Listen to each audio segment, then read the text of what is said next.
A pleasant good afternoon and welcome to Foca News Summary, bringing you 15 minutes of the top stories, sharp and straight to the point. I'm Priscilla George, anchoring today's presentation, and here's what's making headlines across Liberia and around the world. Nobel Peace Laureate Blast Wia and Boaka for poor leadership describes Ellen Johnson Sirleaf administrations as remarkably effective. Deputy Speaker Thomas Fala declares strong support for Boaka's government, says it is based on Lova solidarity. Government of Liberia announces the suspension of national ID card enforcement, linked the relaxation to administrative reasons and away from home.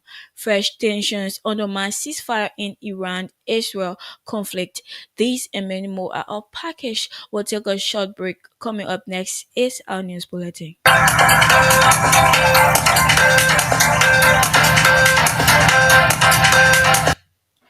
Welcome back. Nobel Peace Laureate Lehman Bowie has admitted to her past criticism of former President Ellen Johnson Sirleaf were wrong, asserting that her leadership was remarkably effective. In a front page Africa interview, Bowie described Sirleaf's administration as unpathetically, unpathetically, unpathetically better than those of George Weah and Joseph Boakai, under whom she says governance and public service have significantly declined. She condemned ongoing corruption, highlighting lavish lifestyles of lawmakers while schools lack chairs.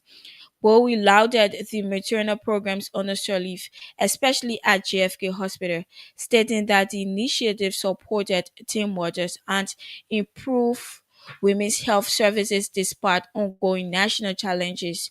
She argued that greed has deepened under Weah and Boaka insisted greed deepened and has now become a systemic problem, something she describes as heartbreaking and unacceptable. Deputy Speaker Thomas Fala has openly declared support for the Boaka Kun administration months following his expulsion from the opposition Congress of Democratic Change. It can be recalled on December 11, 2024, the Congress of Democratic Change expelled Deputy Speaker Fala following recommendations from the party National Disciplinary Committee. But speaking to his constituents recently, Fala voiced strong support for the Boaga's government, asserting that is based on Lova solidarity. The expelled CDC executive clarified that while he is not a partisan of the Unity Party, his support for the president agenda is deeply rooted in Lofa unity and development. In a related development, Chairman of Liberia People Democratic Party Moses Colley has endorsed the Boagas administration barely a few hours after Deputy Thomas Fala announced support for the regime. Colley asserted that his support for the Boaga government is rooted in Lofa progress aimed at ensuring that President Joseph Boaga administration succeed. The Central Bank of Liberia and the National Identification Registry have suspended the enforcement of national ID card for banking transactions, citing administrative reasons. According to a release, commercial banks are mandated to relax the enforcement and act in compliance with this directive. Meanwhile, the institutions have announced the immediate suspension pending a resumption of mass enrollment. The president of the University of Liberia, Dr. Lily Mapoyan, has donated US 10,000 to West Point Women for Health and Development Organization. The move is aimed at fostering gender equality and advancing women's rights in Liberia. The donation held in West Point stemmed from a one-time legacy grant sourced from the Global Fund for Women, where Dr. Marpayan once served as board chair. The donation presented Monday in West Point stems from a one-time legacy grant from the Global Fund for Women, where Dr. Marpine once served as board chair.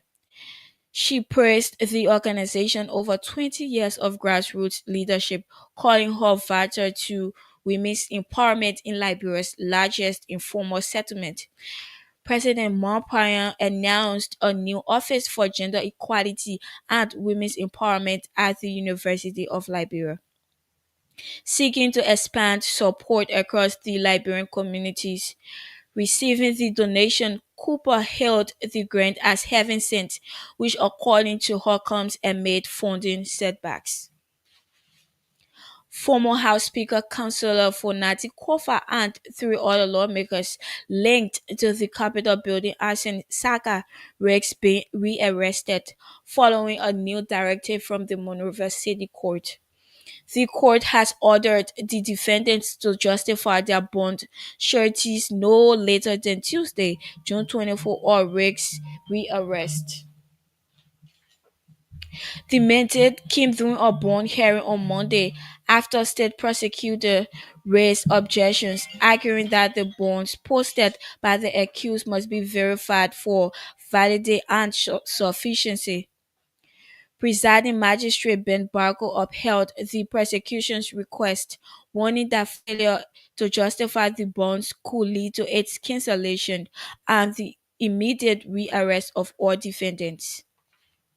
Meanwhile, defense lawyers pushed back, calling the prosecution's demand an overreach of the court's jurisdiction and urged Magistrate Barco to dismiss the objection altogether. As of now, the court is holding firm on its demand, setting the stage for a potentially high-stakes bond justification hearing on Tuesday. Hussam Fadiga, the self-proclaimed social commentator at the center of a high-profile labor lawsuit, has been released from custody following a court directive issued on Monday, June 20, 2025. According to an official release order signed by Assistant Clerk of Court Randolph Snare, the Monrovia Central Prison was commanded to release Mr. Fadiga, who had been detained earlier the same day. His detention followed enforcement of a civil judgment in which the court ordered him and his brother Hassan Fadiga to pay over 1.6 million US dollars in damages to former LDA Director Colonel Abraham Kroma for what the court ruled as labor and defamation. While the reason for his immediate release has not been disclosed publicly, legal observers suggest it may be due to ongoing compliance negotiations, bond adjustments, or a procedural fulfillment tied to a contempt charge also hanging over the defendants.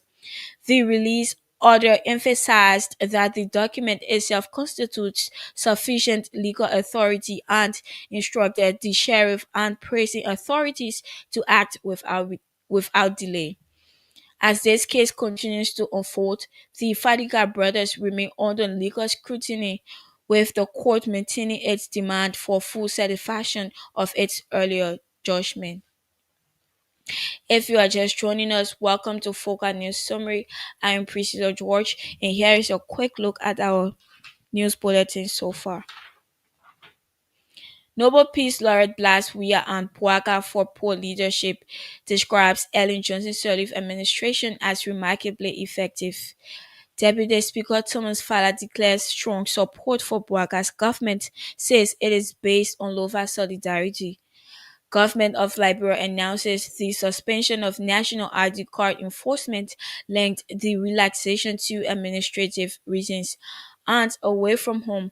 Fresh tensions undermine ceasefire in Iran-Israel conflict. Stay tuned. We'll take a short break. Coming up next is the continuation of our news bulletin.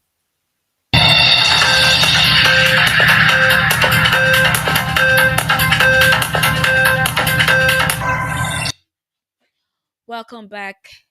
Africa CDC and ECOWAS reaffirmed their commitment to strengthening public health systems during a three-day regional workshop held in Monrovia, Liberia. The workshop gathered delegates from all ECOWAS countries to enhance risk communication and community engagement, a key aspect of health emergency preparedness. Participants developed an action plan, agreed to share knowledge, and proposed a technical working group focused on efforts to support vulnerable countries in the sub-region. Speaking at the occasion, Enfield Director Dr. Dogbe Chris Yan emphasized Liberia's commitment to RCCE and welcomed the opportunity to host the regional health event. The workshop concluded with renewed collaboration and a vision for community-centered health responses across West Africa to better address future threats. The House of Representatives has summoned acting LEC Managing Director Mohammed Sharif to appear on June 30, 2025 for a contempt hearing following his alleged refusal to honor a prior invitation. This move, initiated by Fode Fambole, reinforces the House stance on accountability. Meanwhile, Representative Asik Chodoplewo petitioned the House over a prolonged power outage in Riverview County, urging LEC to provide a clear explanation and restoration plan. Montreal County Senator Ibrahim Darras Dillon has strongly dismissed allegations implicating him of engaging in political witch hunt against Labour Minister Cooper Cra. Senator Dillon stands accused of engaging in a plot to against Minister Cra. However, Dillon refuted the claim, asserting that his advocacy is rooted in constitutional oversight and it is not on tribal sentiment.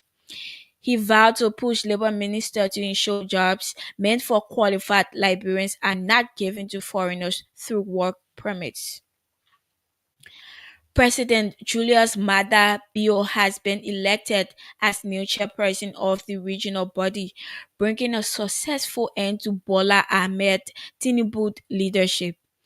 The Sierra Leonean leader election as head of ECOWAS comes following a decision endorsed at the 77th Ordinary Session occasioned in Abuja, Nigeria. President Bio's ascendancy marks first time in the 50 years history as that Sierra Leonean leader has been appointed in the sub-region to the highest leadership position. His election to the highest decision-making body of the regional bloc comes at the end when the West African region faces reported threats of instability. Meanwhile, President Joseph Boakai has extended heartfelt appreciation to President Bio on his election.